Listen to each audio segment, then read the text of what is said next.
හරි. මම ආචාර්ය අජන්ත පෙරේරා පරිසර විද්‍යාඥ. අද අපි මේ රථවාහන දෙපාර්තමේන්තුව කියන්නේ පොලිසියට ආවේ විශේෂයෙන්ම රථවාහන ගැන අධ්‍යක්ෂකතුමා මුණ ගැහෙන මනෝජ් රණගල කියලා මේ ආපු හේතු කාරණාවක් තියෙනවා. ඒක තමයි අපි දකිනවා අලි මේ වෙනකොට විනාශ වෙමින් යනවා. අපි දැක්ක පෞද්ගලික දිනවල අපි දැක්කා දවසට එක අලියෙක් ගානේ මැරෙනවා. දැන් අපි දන්න දෙයක් තමයි මේ තව තවත් වැඩි වෙමින් පවතිනවා. මොකද දුම්රියට හැප්පෙනවා. ඒ වගේම අපි දකිනවා විදුලි රැහැන් ඇදලා අලි මැරෙනවා, මරනවා. එහෙමත් නැත්නම් මේ දැන් ප්‍රවණතාවයක් පටන් ගන්න තියෙනවා. වාහන වලට, මේ රථ වාහන වලට, එහෙම නැත්නම් ලොරි වලට හැප්පිලා අලි මැරෙනවා. දැන් මේක මේ විදිහට ගියොත් එහෙම දිනපතා එක අලියෙක් බැගින් මැරෙනවා කියන්නේ මේ අලි ගණනේ කියන්නේ ඉන්න ප්‍රමාණය එන්න අඩු වෙනවා. ඒකට මේක මහා ඛේදවාචකයක්. මම හිතන්නේ අපි ඉස්සරින්දම කියපු දෙයක් තමයි මගේ විශේෂම තියෙන අවිශ්වාසය තමයි මේ අලි මැරෙන එකට කිසිම පිළියමක් ලැබුණේ නැහැ අවුරුදු ගණනාවක්. මේක මේ අද ඊයේ ප්‍රශ්නයක් නෙමෙයි. මේක 23 475ක් අවුරුද්දකට මැරුණා. ඊළඟට 24 වෙනකොට 498ක් මැරුණා. දැන් මෙහෙම දිගින් දිගටම අලි මැරෙන එකට පිළියම් යෙදිලා නැහැ. අපි දුම්රිය දෙපාර්තමේන්තුවට ගිහිල්ලා කතා කරලා දුම්රිය දෙපාර්තමේන්තුව තීන්දුවක් ගත්තා. ඒ අය කිව්වා ඒ අය අත වශයෙන්ම දුම්රිය දෙපස සුද්ධ කරලා ඒ වගේම අලින්ට ඉතාමත්ම තදින්ම ඒ අලින්ට අමාරු තත්ත්වයක් කියන ශබ්දයක් නිකුත් කරනවා කියලා හෝන් එකක් ඉතින්. ඒ වගේම ලයිට් දානවා කියලා. ඒ වගේම අලිමංකටක් එනකොට ඒගොල්ලෝ අවදානම් කලාපයක් කියලා සලකුණු කරනවා කියලා රියදුරනවා. මෙවැනි දේවල් කරලා අපිට දුම්රියෙන් වෙන හානිය අවම කරගන්න යම් ප්‍රමාණයකට පුළුවන්කම තියෙනවා කියලා අපි විශ්වාස කරනවා. හැබැයි දැන් තියෙන ගැටලුව තමයි මේ පාරේ හැප්පෙන අලි ගැන අපි මොකද කරන්නේ? මොකද මිනිස්සු අලි ඉන්න ප්‍රදේශවලින් යන්නේ ඉතා වේගෙන්. එක පැත්තකින් බය. මොකද මේ ප්‍රදේශවල හුඟක් වෙලාවට ලයිට්. ඒ නිසා මිනිස්සු බයෙන් යනවා. ඉතින් මේ අවදානම් කලාපයක් නිසා අලි හැප්පෙන්න පුළුවන් ප්‍රවණතාවයක් වැඩි වෙලා තියෙනවා. ඒ නිසා අද අපි රණගල මහත්මයාත් එක්ක සාකච්ඡා කරා.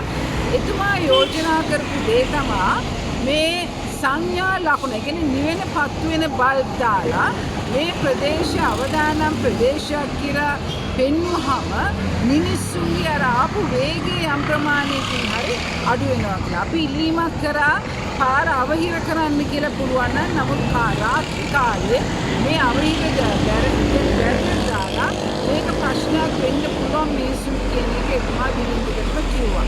නමුත් අපි විශ්වාස කරනවා ඒ ලයිට් පත්තු වෙන දැම්මොත් යම් ප්‍රමාණයකින් මේක අවම කරගන්න පුළුවන් කියලා. දැන් අපිට තියෙන ගැටලුව තමයි මේ වනජීවී දෙපාර්තමේන්තුවට මේ ගැන තියෙන උනන්දුව නැතිකම විශාල ප්‍රශ්නයක් බවට පත් වෙලා තියෙනවා. මොකද වනජීවී දෙපාර්තමේන්තුව මීට වඩා කාර්යක්ෂම මේ කාර්යය ඉටු කරන්න ඕන නිසා අපි මේ වෙලාවේ ජනාධිපතිතුමාගෙන් ඉල්ලීමක්. ඒ ඉල්ලීම තමයි අපිට පුළුවන් විදිහට පරිසර විද්‍යාඥයෝ පරිසර වේදීන් විදිහට අපි ගිහිල්ලා දුම්රිය දෙපාර්තමේන්තුවට සාකච්ඡා කරා. අපි යම් තීරණ වලට ආවා. අපි ගිහිල්ලා විදුලි රැහැන් අයින් කරන්න කියලා ඉල්ලීමක් කරා විදුලි බල අමාත්‍යාංශය. මොකද ඒකට හේතුව අනවසර විදුලි රැහැන් දීලා තියෙනවා කැලේ ඇතුළට. දැන් මේවා ඉවත් කරන්න කියලා ඉල්ලීමක් කරා. අද අපි ඇවිල්ලා ඉල්ලුවා රණගල මහත්මයාගෙන් කරුණා කරලා යම් කිසි විදිහකින් මේ වේගය පාලනය කරන්න ක්‍රියාත්මක කරන්න කියලා. ඒ නිසා අනුර කුමාර දිසානායක අපේ ජනාධිපතිතුමා දැන් ක්‍රියාත්මක වෙන්න අවශ්‍යයි. අපි අපේ කොටස කළා තියෙනවා. ඒ නිසා අපි විශේෂයෙන් මේ වෙලාවේ ඉල්ලීමක් කරනවා කරුණා කරලා අවශ්‍ය අපි ගත්ත නැත්නම් අපි ගිහිල්ලා කතා කරගත්ත මේ වැඩසටහනට ඔබතුමා දැන් මේක ඉදිරියට ගෙන යන්න. ඔබ ජනාධිපති වශයෙන් මේ කටයුත්ත කරයි කියලා අපි බලාපොරොත්තු වෙනවා. මේක තමයි අපේ තියෙන විශාලතම ඉල්ලීම. ඒ වගේම අපි දැක්ක දෙයක් තමයි මේ පහුගිය දවස්වල සංගණනයක් කරා. සතුන් සංගණනයක් කරා. දැන් මේ සත්ව සංගණනයේ නාමල් කරුණාරත්න මහත්මයා ගණන් කරා සතුන්. ඒ කියන්නේ වඳුරන්, නිලවුන්, මොනරු මේ වගේ ගණන් කරා. දැන් ගණන් කරලා එතුමා කුමක්ද කරන්න යන්නේ කියලා පරිසර විද්‍යාඥවරු පරිසර වේදීන් වශයෙන් අපි දැනගන්න කැමතියි. මොකද ඒකට හේතුව මේ සත්ව සංගණනයේ තුල ඔවුන් ගන්න තීරණ හරි වැදගත්.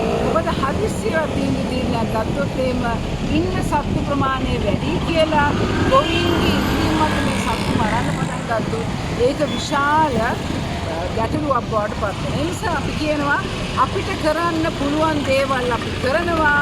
දැන් රජය මේ ඉස්සරහට ඡන්දික තියාගෙන දැන් රජය ක්‍රියාත්මක වෙන්න අවශ්‍යයි මේ කටයුතු සියල්ල ඉෂ්ට කරන්න. ඒ වගේම අපේ බලාපොරොත්තු වෙනවා අපෙන් උදව් ඉල්ලනවා නම් අපි සූදානම් එකතු වෙලා මේ ප්‍රශ්න විසඳන්න උපකාර කරමු. සම්පූර්ණ නමයි ධනසුපුර. මම ආචාර්ය අජන්ත පෙරේරා පරිසර විද්‍යාඥ.